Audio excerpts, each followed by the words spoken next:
Europe 1. François Hesbourg, est-ce que l'Ukraine peut encore gagner cette guerre sans un soutien massif des États-Unis ou est-ce que c'est plié d'avance ? L'Ukraine ne peut pas gagner cette guerre sans un soutien militaire massif de pays étrangers. Jusqu'à présent, c'était à peu près 50-50 entre l'aide militaire américaine et l'aide militaire européenne.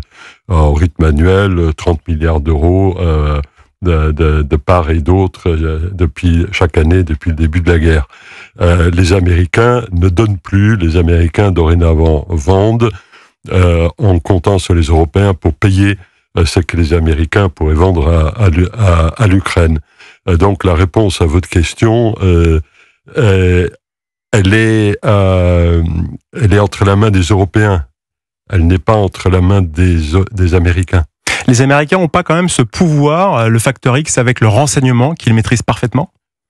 Bien sûr, ils ont des atouts formidables et dont on peut espérer que l'Ukraine continuera à bénéficier.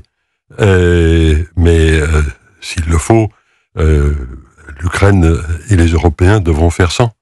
Et d'ailleurs, il est dit en ce moment à Washington que les pays membres du club du renseignement américain qu'on appelle les Five Eyes, les 5 yeux, c'est-à-dire les alliés les plus proches des US, Royaume-Uni, Canada, Australie, Nouvelle-Zélande, et que ces pays sont privés par décision américaine des renseignements concernant les négociations en cours entre la Russie et les États-Unis. Donc il n'y a pas que l'Ukraine qui paraît pouvoir être privée de renseignements américains.